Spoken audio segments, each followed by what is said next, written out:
ክርስቶስ ተነስቷል። ሞት ጠፍቷል።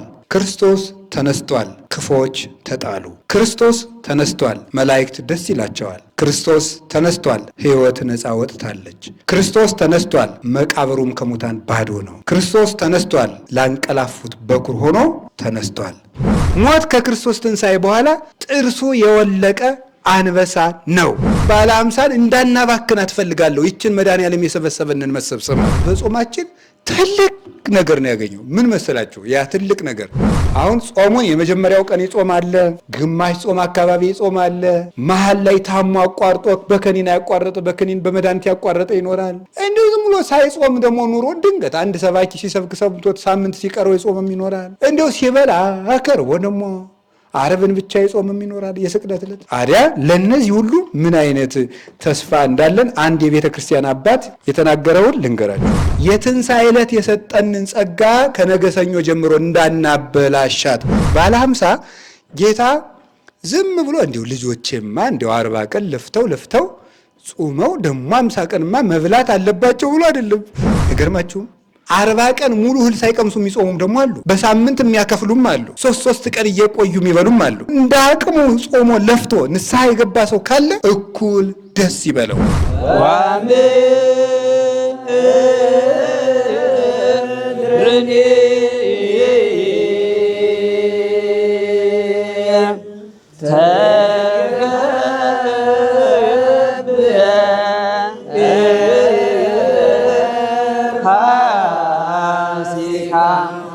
በስመ አብ ወወልድ ወመንፈስ ቅዱስ አሐዱ አምላክ። በስመ አብ ወወልድ ወመንፈስ ቅዱስ አሐዱ አምላክ። በስመ አብ ወወልድ ወመንፈስ ቅዱስ አሐዱ አምላክ። ይትባረክ እግዚአብሔር አምላከ አበዊነ ቅዱሳን ዘሰብሐ ምሕረቶ በላዕሌነ።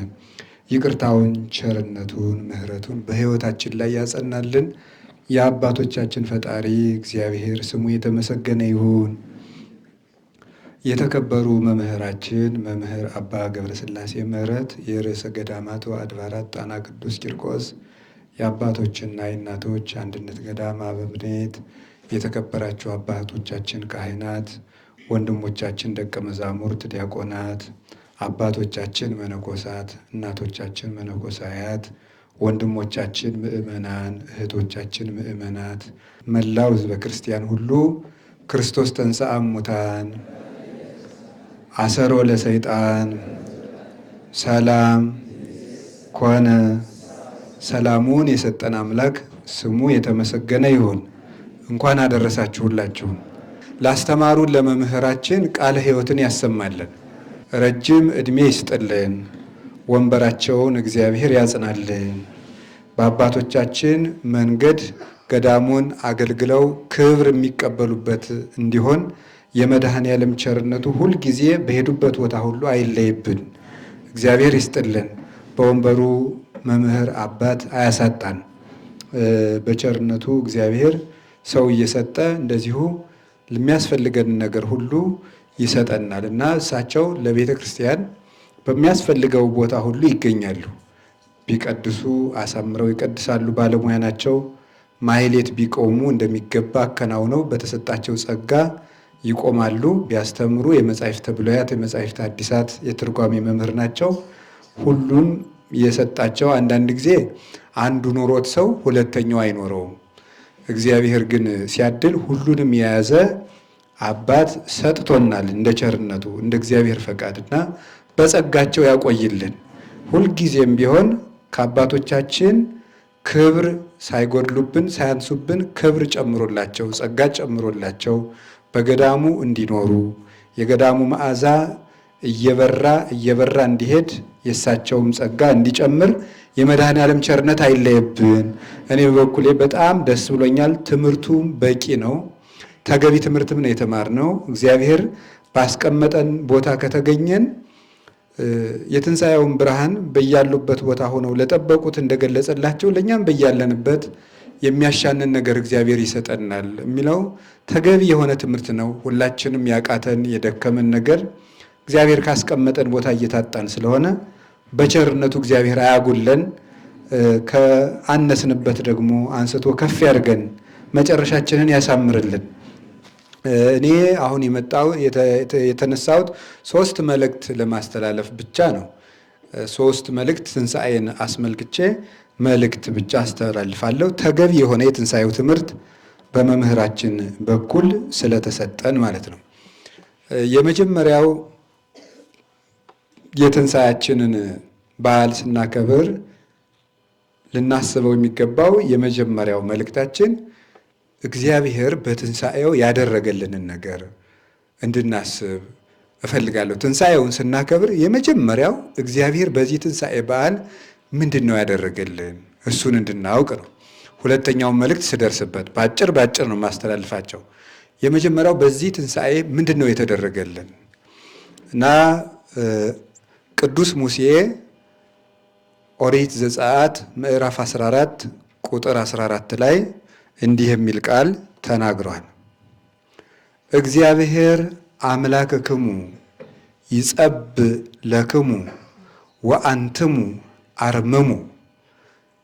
እግዚአብሔር አምላካችሁ ስለ እናንተ ይዋጋል፣ እናንተም ዝም ትላላችሁ ይላል።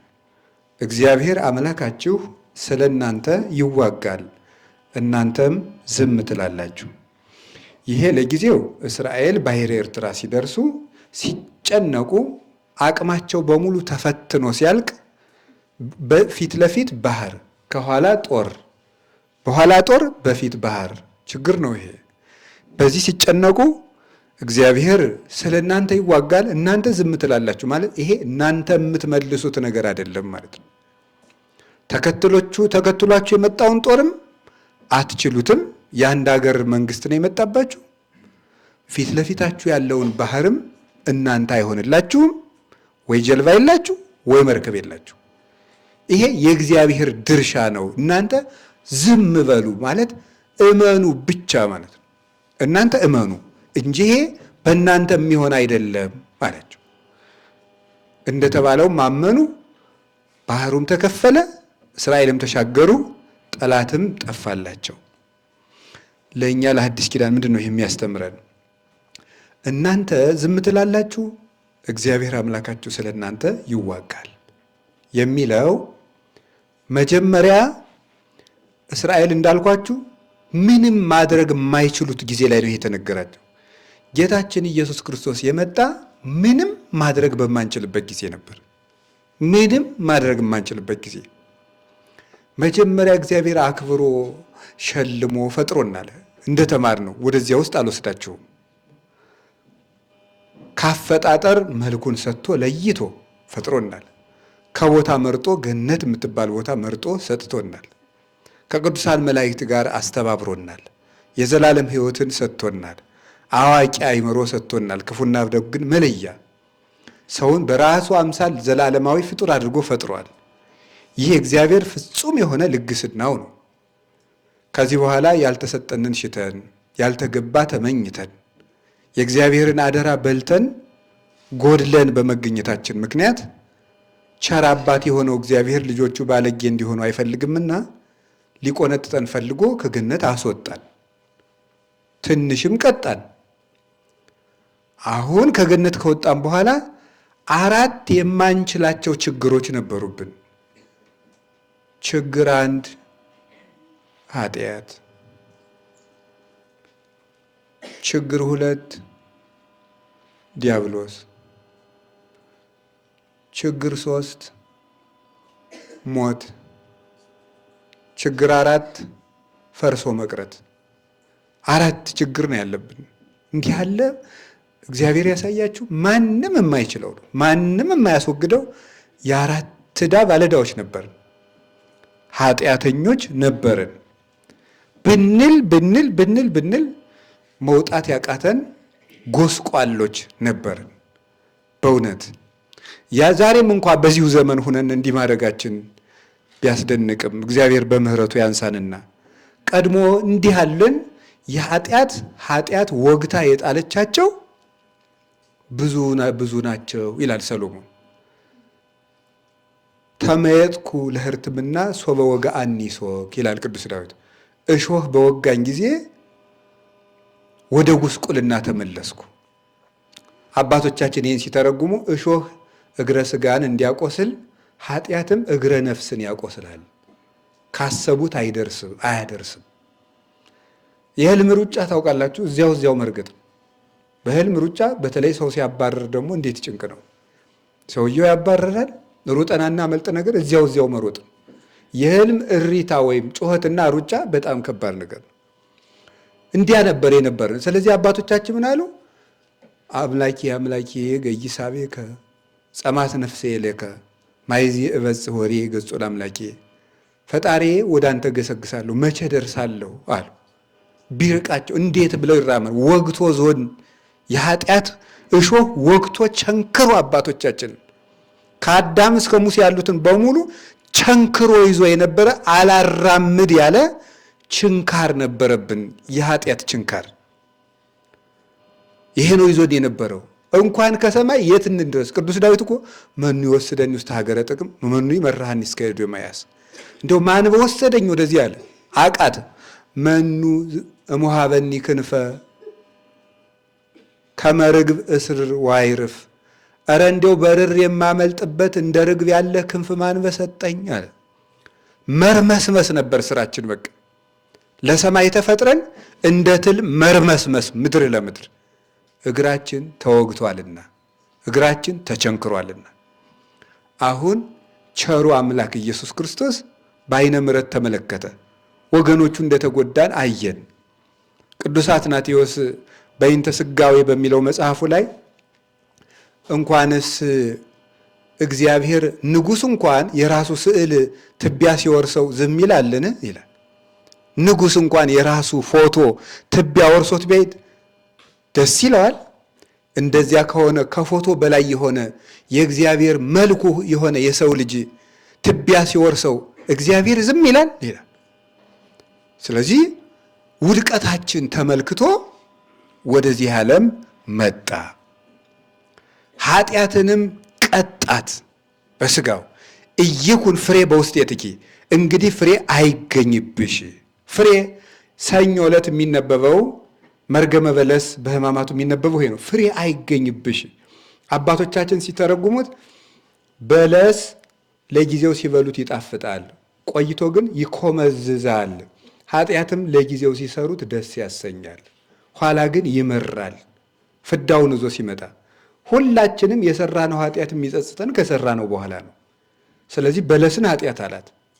በለስ ቅጠሏ ሰፋፊ ነው፣ ኃጢአትም በዚህ ዓለም ነግሳ ሰፍታ ነበርና እንግዲህ ከስርሽ ተነቀይ ብሎ አምላክ ኢየሱስ ክርስቶስ መርገምን ነቀለልን። አሰሰለ መርገመ በዲበ ዕፀ መስቀል፣ መርገምን በመስቀል ላይ ነቀለ። መስቀሉን ሲተክለው የኃጢአትን መርገም ወይም የኃጢአትን እሾህ ከኛ ነቅሎ ጣለልን።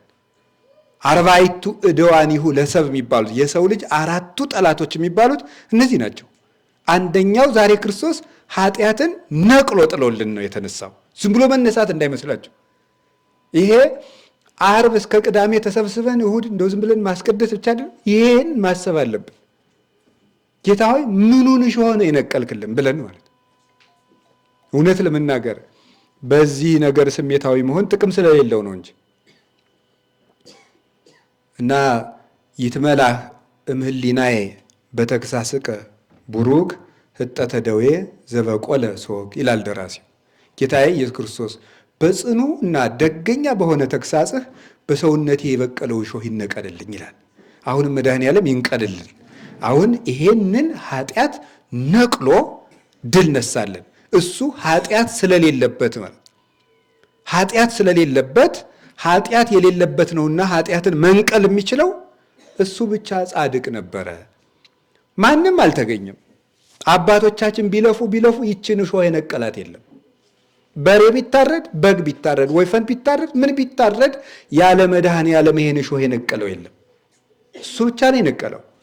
የዮሐንስ ወንጌል ምዕራፍ 8 ላይ አንዲት በዝሙት ተከሳ የመጣችን ሴት ምንድን ነው የሚሉ ትወገር እንደዚህ ሲሉት ከእናንተ ኃጢአት የሌለበት ይውገራት ካለ በኋላ ሁሉም ኃጢአታቸው ግንባራቸው ላይ እየተጻፈ ወጥተው ሲሄዱ አንድ በጣም የሚገርመኝ ጥቅስ አለ። ወተርፈ እግዚእ ኢየሱስ ባሕቲቶ፣ ጌታ ኢየሱስ ብቻ ቀረ ይላል ዮሐንስ ወንጌል ምዕራፍ 8። ሁሉም ኃጢአቱ እየተጻፈበት ነው ወጥቶ የሄደ የሚመስለው አማርኛው። እዚህ አካባቢ ሁሉም ወጥቶ ሄዶ ማን ብቻ ቀረ ነው የሚመስለው? ጌታ ብቻ ቀረ ነው። ጉዳዩ ግን ኃጢአት የሌለበት ማን ብቻ ነው? ጌታ ብቻ ነው። እሱ ብቻ ነበር የተገኘልን መድኃኔዓለም ቤዛችን፣ እውነተኛው በግ፣ እውነተኛው ሊቀ ካህናት፣ ንጹሑ መስዋዕት ኢየሱስ ክርስቶስ ከድንግል ማርያም የተገኘው የድንግሊቱ በኩር የአብ አንድያ ልጁ እውነተኛው ብርሃን ኢየሱስ ክርስቶስ እሱ ብቻ ነበረ ይህንን ለመንቀል በአባቱም ፊት በእኛም ፊት መካከለኛ ሆኖ የተገኘ ማለት እንደ አባቱ ጌታ እንደኛ ሰው ማለት ነው። እንደ አባቱ ጌታ ሆኖ ይታረቃል፣ እንደኛ ሰው ሆኖ ያስታርቃል። እንዲህ ሆኖ መርዛችንን የነቀለልን መድኃኔዓለም ነው እና እንኳን ደስ ያላችሁ። አንድ ያገኘነው በትንሣኤው የሰጠን መድኃኔዓለም ይህንን ነው። ሁለተኛስ ጌታ በዚህ እናንተ ዝም ትላላችሁ አምላካችሁ ይዋጋል የተባለው ይሄን ሰው ሊያደርገው አልቻለም ነበር ልላችሁ ፈልጌ ነው። እንኳን ሰው ሚካኤልና ገብርኤል ይሄን ማድረግ አልቻሉም ነበር። እንዲህ ማድረግ አልቻሉ፣ እሱ ብቻ ነው። ሁለተኛስ ዲያብሎስ ፊት ለፊት ያለው ባህር እኮ ማለት የማንችለው የኃጢአት ጎርፍ ነው። ከኋላ የሚከተላቸው እሷ ደግሞ ፈርዖን፣ ዋናው ደግሞ ተከታታያችን ማን አለ? ዲያብሎስ። እሱ ደግሞ አለ። እሱንም ማንም አልቻለም። አባቶቻችን ነቢያት ሁሉ አብርሃም ከካራን ቢወጣ ዳዊት በእንባው አልጋውን እስኪያርስ ድረስ ቢያለቅስ አባቶቻችን ነቢያት ሁሉ ቢደክሙ ዲያብሎስን ድል መንሳት የቻለ ማንም የለም። ሁሉንም የበኩር ልጁ አድርጎ ይገዛቸው ነበረ።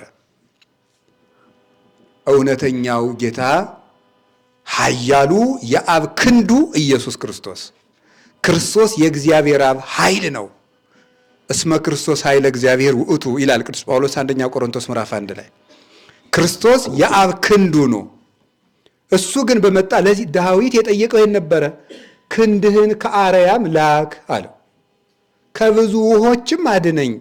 ክንድህን ላክ ማለት የሰው ክንድ የሚቀጠቅጠው ጠላት አይደለም። ላያችን ላይ የነበረው የአምላክ ክንድ ብቻ የሚቀጠቅጠው ክፉ ጠላት ነበረብን፣ እሱም ዲያብሎስ ነው። ስለዚህ እውነተኛው ሙሴ ጌታችን መድኃኒታችን ኢየሱስ ክርስቶስ ወደዚህ ዓለም መጣና ቀኝ እጁን ወደ ቀኝ ግራ እጁን ወደ ግራ ዘርግቶ ተሰቀለ። እጁን የዘረጋ ጎልማሳ ጠላቱን እንደሚያደቅ መድኃኔዓለም በዘረጋው እጁ ዲያብሎስን ቀጠቀጠልን። ያን ክፉ ፈርዖን ነው የቀጠቀጠልን። ያን ቀንበር ነው የሰበረልን መድኃኔዓለም። ቆላሲስ ምዕራፍ 2 ቁጥር 14 ላይ በመስቀሉ ጥልን ገደለው እንዳለ ቅዱስ ጳውሎስ። ስለዚህ ዲያብሎስ ጌታ የገደለልን ዲያብሎስን ነው። አሁን ዛሬ መች ሙቷል ልንል እንችላለን። እኛው ነው እያዳን ነው ያለ እንጂ ዲያብሎስ ሙቶ ነበር። መጽሐፍ ምንድነው የሚለው? ሞት ሆይ መውጊያ ወዴት አለ አይደል የሚለው። አሁን ሰይጣን ምን አይነት ሆኗል ሲባል አባቶቻችን ምንድነው የሚሉት? መርዙን እንደተፋ እባብ ነው። መርዙን የተፋ እባብ ምን እጅ ላይ ቢጠመጥሙት እዚህ ላይ ቢጠመጥሙት ምን አባቱን ያደርጋል? ወዲህ ቢቅለበለም ማለት ነው። ግን ህፃኑን ያስደነግጣል። አሁን እኔና እናንተ ነው ህፃን ማለት እንደኔ ያለው የእምነት ብስለት የሌለው የቅድስና ብስለት የሌለው እኔን ሲያስፈራራኝ ነው የሚያድር፣ ሲያሯሩጠኝ፣ ሲያጨናንቀኝ ይውላል። እኔን ደካማውን ለልጅ ነው እንጂ የሚያስደነግጥ ያኛው አታይ መርዙ ተፍቷል፣ ይሄ ምንም አያረግም ብሎ ይደፍረዋል። ትልልቆቹ ደፍረውታል። እኛ ምን ሆነን ያቃተን? ልጅ ሆነን። እግዚአብሔር ያብስለን፣ ትልቅ ያርገን እንጂ ዲያብሎስ እንግዲህ መርዙን ተፍቷል። አንዱ እንግዲህ ይሄ ድሮ እኮ እንኳን እንዲና እንዲች አድርጎ ማሸነፍ ስንት መስዋዕት ተሰምቶ እኮ ሰይጣን አይርቅም። አሁን እኮ በስመ አብ ወወልድ ወመንፈስ ቅዱስ አሐዱ አምላክ ብሎ ሰይጣን ይርቃል። እስቲ ተመልኩ፣ ጣትን እንዲች ማድረግ ሰይጣንን ሊያርቀው ይችላል? ላመነ ልቡ ለቀና ጥመት ለሌለበት ግን ይችላል። ዲያብሎስን ነው ክርስቶስ ድል ይነሳልን። የተማረከ ወታደርን ሕፃን ልጅ እንደሚጎትተው ዲያብሎስን ድል ነስቶ መርዙን አስተፍቶ ኃይሉን አጥፍቶ እንኩ እንግዲህ እንደፈለጋችሁ አድርጉት ብሎ መድኃኔዓለም ሰጥቶናል። ስለዚህ ክርስቶስ ድል የነሳልን እሱን ነው። ከዲያብሎስ ቀንበር ነፃ ላወጣን ለትንሣኤያችን በኩር ለኢየሱስ ክርስቶስ ክብር ምስጋና ይግባው። 2 ሶስተኛው ሞት ነው። ሶስተኛው የሰው ልጅ ጠላቱ ሞት ነው። ሞት ያስፈራል። ቅዱስ ዳዊት ወመፃ እንዲሁ ዳዊትን ያህል ንጉሥ እኮ ሞትን ይፍራው። በጠጠር ሰው ሲገል የምናውቀው ቅዱስ ዳዊት ወመፃኒ ድንጋጼ ሞት ፍርሃት ወረአድ ወሐዘኒ፣ የሞት ፍርሃት ድንጋጤ መጣብኝ ብሎ ሞትን ፈርቷል። ጉልበቴ ተብረከረከ።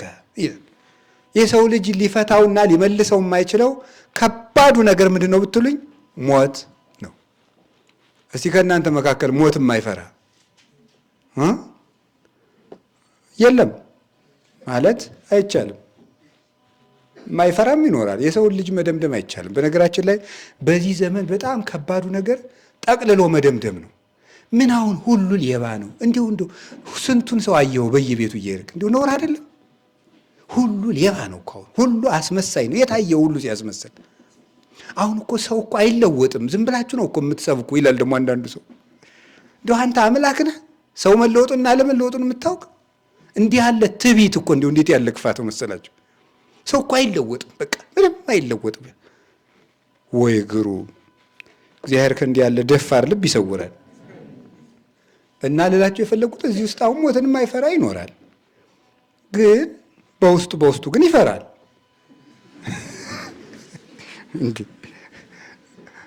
መቼም አንዳንድ ጊዜ ካልፈራ እኔ እንዲያው በፍጡም ሊሆን አይችልም። ሰማይቱ ያጀግና ቅዱስ ጊዮርጊስ እንኳን ትንሽ አንድ ቀን ትንሽ ፈርቶ ነበር። ትንሽ ፈርቶ መንኮራኩሩ ሲዘጋጅ ይሄ ነገር ከባድ ነው እንዴት ብዬ ላልፈው ነው አለ። ኋላ ትዝ ሲለው ክርስቶስ ለካ ተነስቷል። እፎኑ ይሄሊ ከመተሰቅለ አምላኬ ከምን አምላኬ የተሰቅለ ነው ፈጣሪ ኢየሱስ ክርስቶስ እንደተሰቀለ ለምን አላስብም አለና አልፈራም፣ እንዲያውም መንኮራኩሩ ጨምሩኝ አለ። ለደቂቃ ለሰከንድ ሽርፍራፊም ብትሆን ግን ጊዮርጊስ እንኳን ተፈትኗል። በዚች ሞትን እንፈራዋለን። አይውላችሁ ታዲያ ይሄንን ጠላት ማን ያሸንፈዋል? አይውላችሁ እናንተ ዝም ትላላችሁ፣ አምላካችሁ ይዋጋል ማለት ሞትን ያለ እግዚአብሔር የሚያሸንፈው አልነበረም። ታዲያ ክርስቶስ እግዚአብሔር ነው የምንለው ሞትን ስላሸነፈ ነው። ሰው ተከታዮች ሆነን አይደለም። ክርስቶስ እግዚአብሔር ነው የሚባለው ሞትን ያለ እግዚአብሔር የሚያሸንፈው ስለሌለ፣ ኢየሱስ ክርስቶስ ደግሞ ዓይናችን እያየ ሞትን ስላሸነፈልን፣ ስለዚህ ክርስቶስ ሰው የሆነ እግዚአብሔር ነው። ያለ እግዚአብሔር ሞትን ሊያሸንፍ የሚችል የለም። ለዚህ ነው ቅዱስ ጴጥሮስ ግብረ ሐዋርያት ምዕራፍ 2 ላይ ሲል እይክል እይዞቶ ሞት ሊይዘው አልቻለም ይላል። እንዴት አድርጎ ነው? በግ አንበሳን መዋጥ ይቻለዋል? ሳር እሳትን ታቅፎ መቅረት ይችላል? እንዴት ብሎ ይቻላል? ነቢዩ ዳንኤል በዚህ በባቢሎን ምን ይደረግ ነበር? ምንድን ነው ለጣዖት ይሰግዱና ጣዖት ያመልኩ ነበረ። እና ለጣዖት ሲያመልኩ ዳንኤል ሂዶ ለንጉሱ አንተ እንደው ዝም ብሎ የማይበላ አምላክ ታመልካለህ እንዴ? የማይሰማ አምላክ አለው። ይበላል እያሉኝ እኮ ቄሶቹ ማለት የድሮቹ የኦሪት ማነው የጣዖቱ ቄሶች እነሱ እኮ ይበላል እያሉ እኮ በግ በየቀኑ አርዳለሁ እና ከብት እኮ እያረድኩ ነው አለው። ሞኝ እነሱ እየበሉ ጣዖቱ አምላኩ በልቷል እያሉ ነው አሉት። ኧረ ተው። አዎ እንዴት እናርግ? እነሱ ሳይሰሙ መስዋዕቱ በሙሉ ታርዶ በጉ ጠጁ ተዘጋጅቶ ይቆለፍ። እነሱ ከሄዱ በኋላ እኛ አመድ ነስንሰን እንሄዳሉ። አመድ ነስንሰው ሄዱ። ያ ቄስ ሌት ማለት የጣዖቱ ቄስ ሌሊት እየሮጠ ይመጣና ያችን ከፍቶ አመድ መነስነሱን አላየ ጅሌ ሄዶ ያችን ግጥም አድርጎ በልቶ ዘግቶ እንደነበረው አድርጎ ሄዳ። ኋላ ማን በለው? ይሄ ነው አምላካችን በልቶት አንቀጣፊ ሁሉ እንዲመጫወቻ አድርገኛል ብሎ እነሱን የሚቀጣውን ቀጥቶ ዳንኤልን አመስግኖ ያን ጣዖትም ሰበረ። ዲያብሎስ ተንኮለኛ አይደል? ምን አደረገ ታዲያ? የሚበላ አምላክ ዘንዶ አለ አይደል? እንዲህ ያለው በጆሮ ሹክ አለው። ይኸው ያኛው ይኸው እንግዲህ አይበላም ብለህ ይሄ ዘንዶ እንግዲህ ይበላል አለው። ይሄም አቅም የለውም አለው። ምን እናደርግ? እኔ ልፈትነው። ይሄ ነዋ ዘንዶ ሲመጣ ነቢዩ ዳንኤል አለሎ የሚባል ደንጊያ አለ።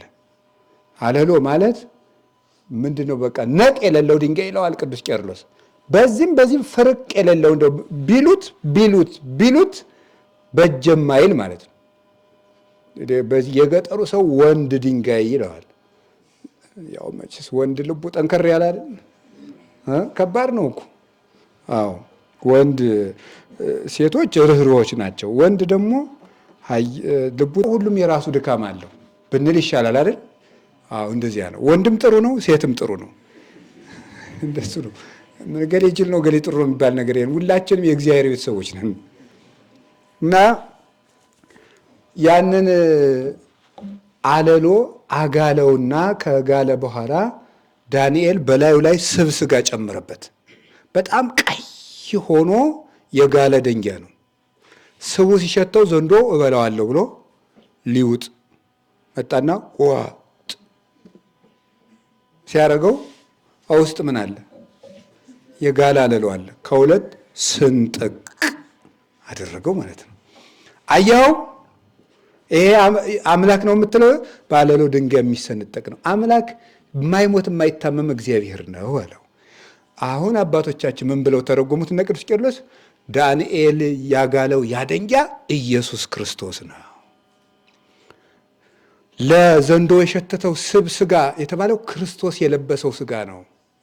ለዘንዶ ሸተተው ማለት ሞት ክርስቶስ ሲቸነከር፣ ሲገረፍ፣ ሲደማ ሲያየው ደካማ መስሎት ነበረ። ሰውላ ሊውጠው መጣ። የክርስቶስን ስጋ ዘከማ ያለምዱ ውጥ ያለው ይሄንን ነው። እንደ አብርሃም ስጋ መስሎት፣ እንደ ሌሎች ስጋ መስሎት ዋጥ አረጋለሁ ሲል ከውስጥ እሳተ መለኮት አለ። ክርስቶስ ስጋን የለበሰ እሳት ነው። በመለኮትነቱ አለት የዚያን ዘንዶ ጥርሱን ወጸምጸሞ አስናን ይሁ ይላል ራዕየ ዮሐንስ ላይ ጥርሱን ውልቅልቅ አድርጎ ጣለበት። አሁን ሞት መውያ ወዴት አለ ብለን ከቅዱስ ጳውሎስ ጋር መናገር እንችላለን። እስኪ ሁላችሁ ሞት ወይ መውያ ወዴት አለ በሉ። የለም። አሁን ሞት ጥርሱ የወለቀ አንበሳ ነው ያለው ቅዱስ አትናቴዎስ። ስለዚህ ሞት ከክርስቶስ ትንሣኤ በኋላ ጥርሱ የወለቀ አንበሳ ነው። ስለዚህ ክርስቶስ ሞትን ድል አድርጎ ቀጥቅጦ አሸንፎልናል። እንግዲህ በእኛ ላይ ሞት ስልጣን የለውም። ድሮ መቃብር ይፈራ ነበር። አሁን በመቃብር አካባቢ ስትሄዱም አትፍሩ። አሁን በመቃብር ሲሄድ አንዳንዱ ሰው ይላከፈኛል። ምንም ይላከፍ ነገር የለም። ሀላመንክ ይላከፋል። ምንድን መቃብር ምንም አይደለም። እንዴ አሁን አጥንት አሁን ቅዱስ ነው። ቅዱስ መቃርስ በገዳም ሳለ ሲጸልይ ያድርና ትንሽ ደከም አለው። ትራስ ቢፈልግ አጣ። የሰው አጥንት አገኘ። እሱን ትራስ አድርጌ ነው ምናልተኛም ብሎ ተጥሮ ተጣለ። አጋንንት አውቀው ሊያስፈራሩት ሌሊት እንሂድ ይላሉ። አውቀው አጥንቱ ውስጥ እኮ ነው። አስባችሁታል? አሁን ከትራሳችሁ ውስጥ የሆኑ ሰዎች በጣም ብዙ ሰዎች እንሂድ ቢሉ እንዴት አይነት ከባድ ነገር ነው መሰላችሁ? እንሂድ አይ እናቴ ጻድቃን እንዲያው አይ ልባቸውን መቼ ነው የምናገኘው? ምን አለ መሰላችሁ? ከሆነላችሁ ሄዱ። እንዲያው ግርም ጎርም ያደረገው እኮ እኔ እንዲያው ተነስቼ እንዲያው አይግባኝ እሄዳለሁ እንጂ እንዴ ከቻላችሁ እስቲ ሂዱ ብሎ ለጥም ብሎ ማለት ነው። ሞትን እንዲንቁት ያደረጋቸው ማን ነው? መድኃኔዓለም በትንሣኤው። ቅዱሳን መነኮሳት አባቶቻችን እነ እንጦንስ እነ መቃርስ ሞትን እንዲንቁት፣ ሰማዕታት እነ ቅዱስ ቂርቆስ፣ ይህ የ3 ዓመት ልጅ ሞትን እንዲንቅ ያደረገው ማን ነው? ክርስቶስ ስለተነሳ ነው። ሞትን አባቶቻችን የናቁት ክርስቶስ ስለተነሳ ነው። አሁን እኛ በክርስቲያኖች ላይ ሞት ስልጣን የለውም። ይልቁንም እኛ በሞት ላይ ስልጣን አለን። አሁን መቃብር ስንሄድ መቃብር ምንድን ነው ሲባሉ አባቶቻችን ማህፀን ነው ይላሉ።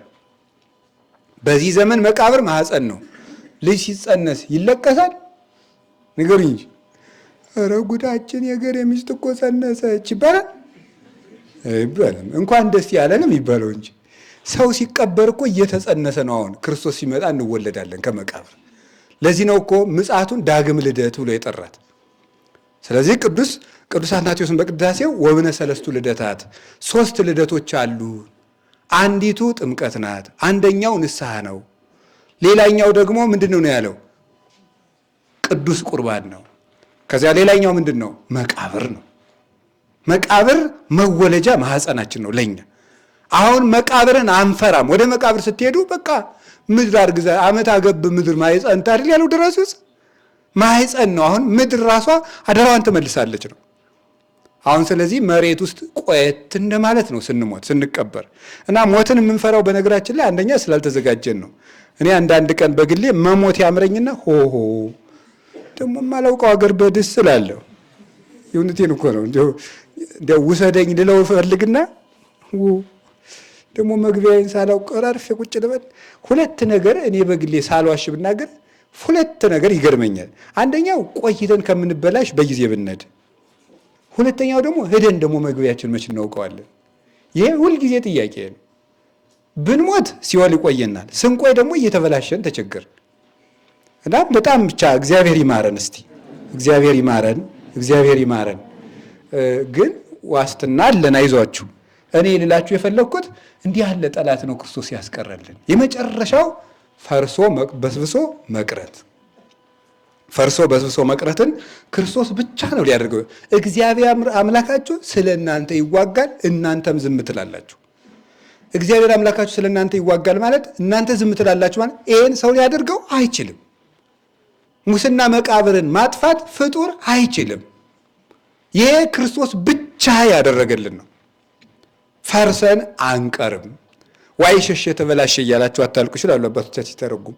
ሰው ሲመጡ ኧረ እኔ አፍሬ ነው የምቀበር። በእርግጥ ውሸት ነው። አሁን ብንለቀው ብዙ ሰው እኮ አይገባም። ውሸቱን ነው እኮ የሚቀልደው። እንደው መቼም እኔ ልኮነን እኮ ነው እንጂ የሰው ልብ ደግሞ መረመርክ እንዳትሉ እንጂ ማለት እኔ ስለማልገባ ነው። እኔ ስለማልገባ ሰው የሚገባ አይመስለኝም። እንደው ኋላ ላይ ያስፈረድብን እኮ ለቀቁኝ እኮ ማን የለቀቀኝ ብሎ የባስ ተፍጨርጭሮ ወጥቶ ደግሞ ኋላ ላይ ያሰቃየን ነው እንጂ እኔ ወደ መቃብሩ ስገባ ዝም ብሎ የለቀቁኝ እነማን ናቸው አይታቸዋል ሊል ነው እንጂ አሁን ሊገባ ነው። አይገባም እኮ ውሸቱን ነው።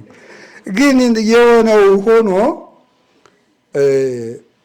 ምናልባት ወደ መቃብር ስትሄዱ ሽታ ሊኖር ይችላል፣ አላሳልፍ ልጅ ይችላል ለ3 ለ4 ቀን።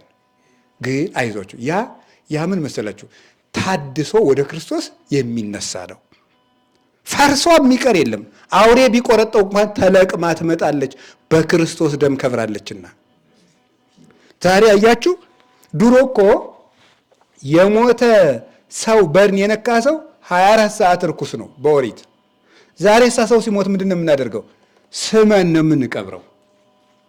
ስመን እንቀብረዋለን። ይሄ ማለት ምን ማለት ነው? በክርስቶስ ደም የታተመ ነው ማለታችን እኮ ነው። ነገም ይነሳል ማለታችን ነው። የምንስመው ለዚህ እኮ ነው። በድን የነካ ርኩስ ነበር። ክርስቶስ እስኪወለድ ልደታችን ርኩስ፣ ክርስቶስ እስኪወለድ ልደታችን መወለዳችን ርኩሰት፣ ክርስቶስ እስኪወለድ በድናችን ርኩስ፣ ክርስቶስ እስኪወለድ ጨርቃችን ሁሉ መርከስ፣ ሁሉ ርኩስ። መድኃኔ ዓለም ከመጣ ወዲህ ግን እንግዲህ ለመተነስተ ማይደርነ ዘበምድር ብነ ህንፃ በውስተ ሰማያት ዘይገብሩ እደ ሰብ። በምድር ያለው ቤታችን ቢፈርስ እንኳን በሰማይ የሰው እጅ ያልሰራው ቤት አለን። 2ኛ ቆሮንቶስ ምዕራፍ 5 ቁጥር 7። በምድር ያለው ቤታችን ቢፈርስ ማለት ይሄ የሚታየው አካላችን ይፈርሳል፣ ነገር ግን ታድሶ ይዘራ በሐሳር ወይ ተነሳ በክብር። በሐሳር ይዘራል ማለት ይሞታል፣ ይፈርሳል፣ ይበሰብሳል፣ ይለወጣል፣ ነገ ከብሮ ይነሳል። ዛሬ እግዚአብሔር ኢየሱስ ክርስቶስ በዕለተ እሑድ የሰውን አካል አከበረ፣ ፈርሰን እንዳንቀር አደረገን። ይሄንን ያደረገልን የትንሣኤያችን በኩር የምንለው ኢየሱስ ክርስቶስ ለዚህ ነው። ስለዚህ እግዚአብሔር ያደረገልንን እንወቅ ማለት አሁን ከትናንት አወጣን፣ ለነገ ደግሞ እነዚህ 4 ነገሮች አስረው እንዳይዙን መንገድ ከፍቶልን ሄደ። በመንገዱ ለመሄድ ያብቃን። መልእክት 1። መልእክት 2 አሁን ለኛ በጾሙ ጾመን ትንሣኤውን ዛሬ ለምናከብር ሰዎች አንድ መልእክት ነው። ይሄኛው አጠቃላይ መድኃኔዓለም በትንሣኤው የሰጠንን ነገር ነው ያስተላለፍኩት። ሁለተኛው ደግሞ ጾመን ያገኘነው ዋጋ ምንድን ነው እንደው በአብይ ጾም የሚለውን የአንድ አባት ነገር ላስተላልፍላችሁ። ማለት ጾመን አሁን ትልቅ ነገር አግኝተናል። እሱን እንደው ብዙ ጊዜ ስለማናስበው እንድናስበው ስለፈለግኩ ነው። ዛሬ በጾማችን ትልቅ ነገር ነው ያገኘው። ምን መሰላችሁ? ያ ትልቅ ነገር የክርስቶስ ዘመዶቹ ነናል። ዛሬ እኮ ነው የሆነው። በጾም በትንሣኤ ሆነናል። አዎ፣ ግን ጾመን ትንሣኤውን ስናከብር ሕማማቱን አክብረን ጾሙ ትንሣኤው ጋር ስንደርስ እያንዳንዱ ክርስቲያን እንግዲህ የተመልከቱ፣ ዓለም መቼም ሁልጊዜ ከክርስቶስ እቅፍ እንደጎተተችን ነው የምትኖረው። በተለያየ ምክንያት ከሱ እቅፍ ብንወጣም ጾሙ ክርስቶስ ራሳ እኛን ወደሱ እቅፍ የሚሰበስብበት ጊዜ ነው። እሱ አሁን ተሰብስበናል ነው። ስለዚህ እኔ ባለ አምሳል እንዳናባክን አትፈልጋለሁ። ይችን መድኃኔዓለም የሰበሰበንን መሰብሰብ ማለት ነው። ደግሞ ደስ የሚለው እንዴት ያለ እንደሆነ ታውቃላችሁ? አሁን ጾሙን የመጀመሪያው ቀን ይጾም አለ፣ ግማሽ ጾም አካባቢ ይጾም አለ፣ መሀል ላይ ታሞ አቋርጦ በከኒን ያቋረጠ በከኒን በመድኃኒት ያቋረጠ ይኖራል።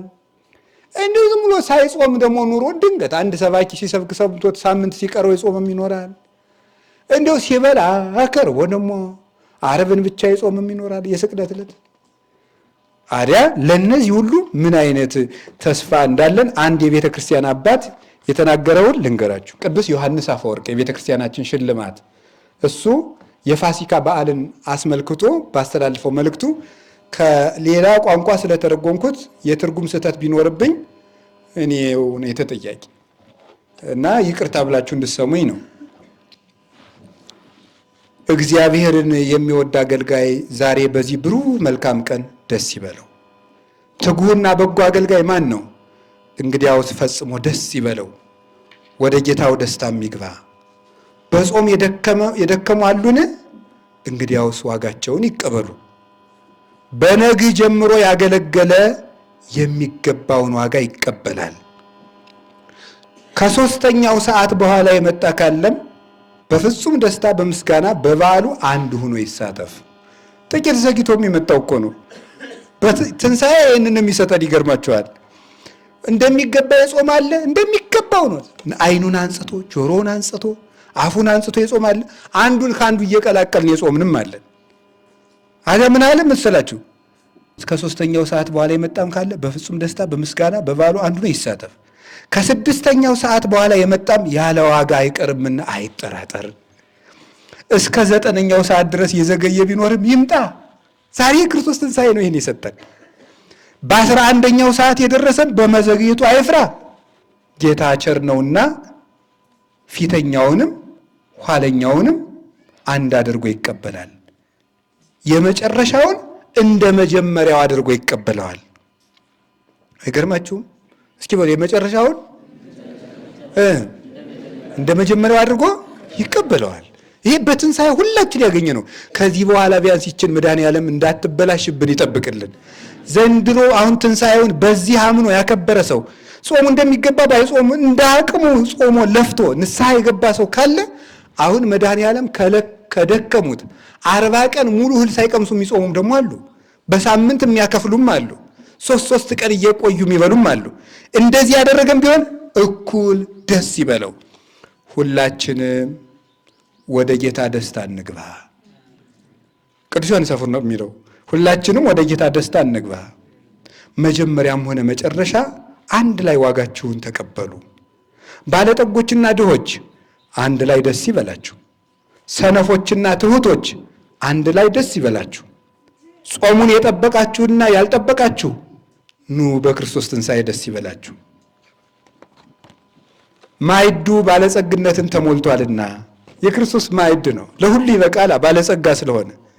የንጉሥ ማዕድ ተዘጋጅቷል፣ ፍሪዳውም የሰባ ነው። ኢየሱስ ክርስቶስ ጸጋን ሁሉ የሞላ ስለሆነ ነው።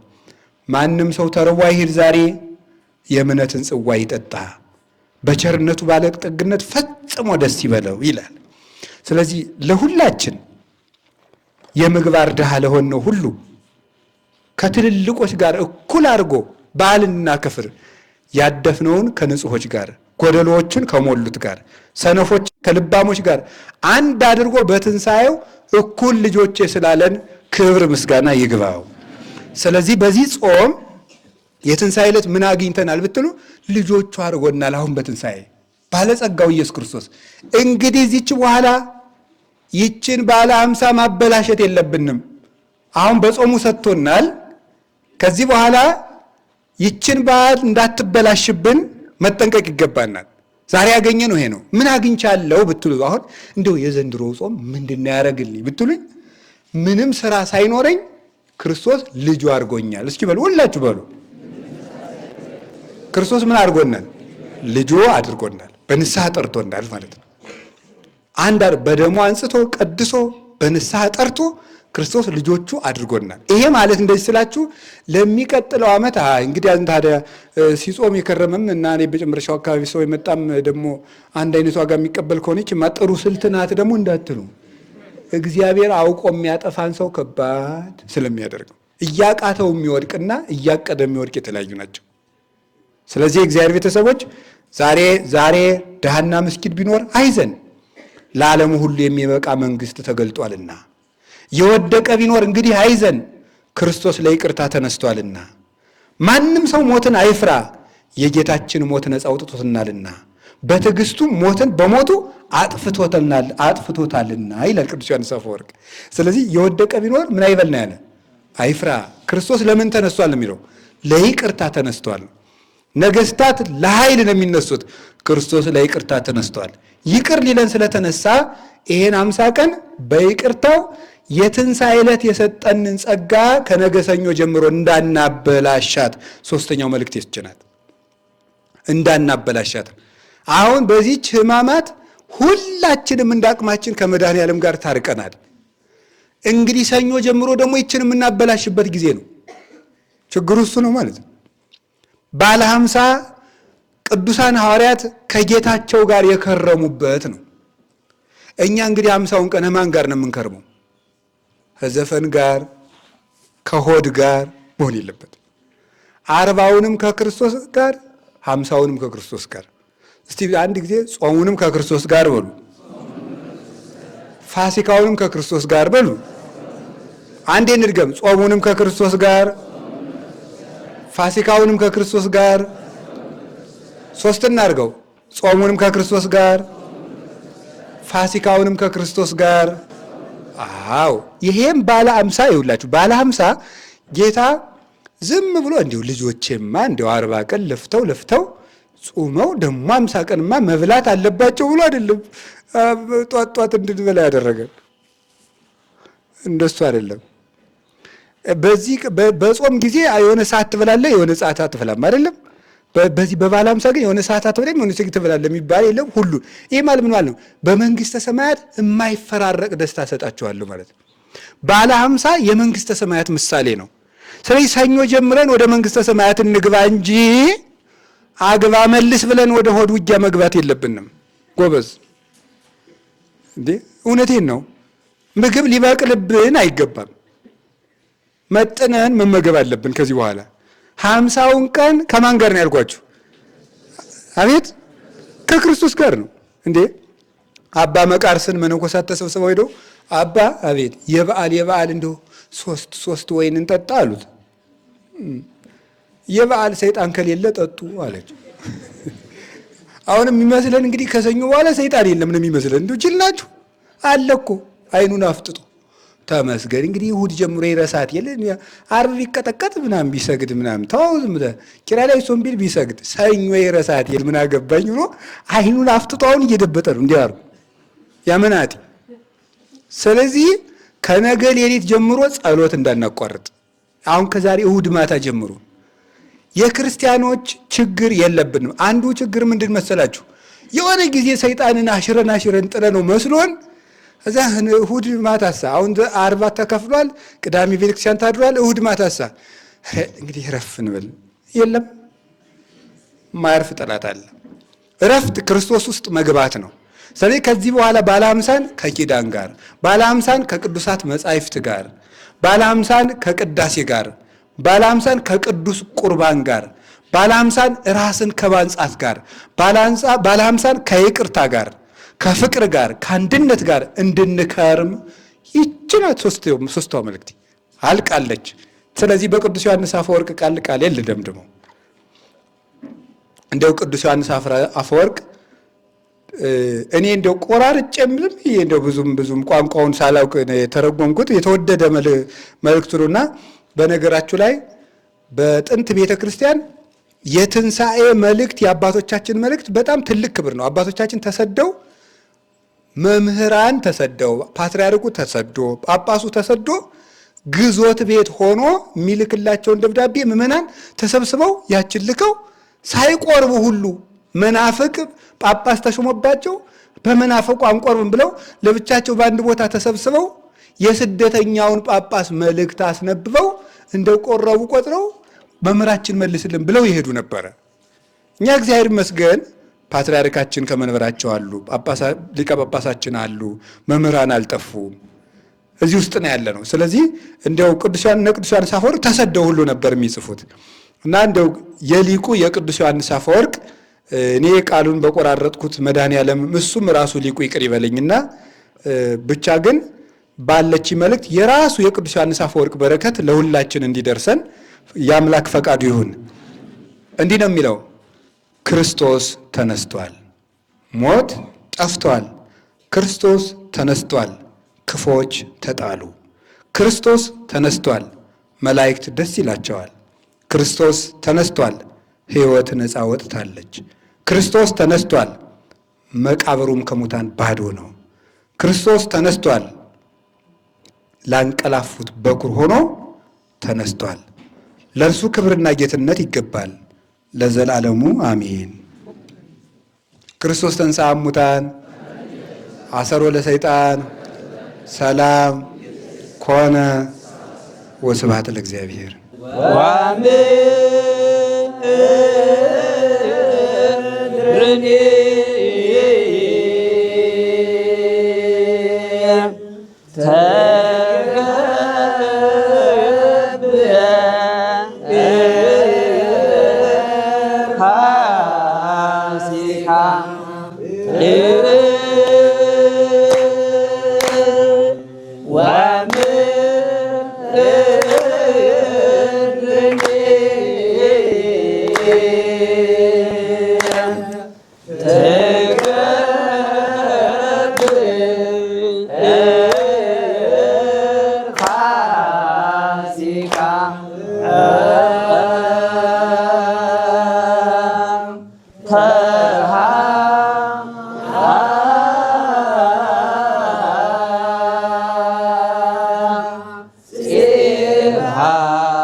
ክርስቶስ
በደመ ክርስቶስ ወምድርኒ ትገብር ፋሲካ ወምድርኒ ትገብር ፋሲካ ሐጺባ በደመ ክርስቶስ ተሐጺባ በደመ ክርስቶስ ወሐጺባ በደመ ክርስቶስ ተሐጺባ በደመ ክርስቶስ ወምድርኒ ትገብር ፋሲካ ወምድርኒ ትገብር ፋሲካ ተሐጺባ በደመ ክርስቶስ ተሐጺባ በደመ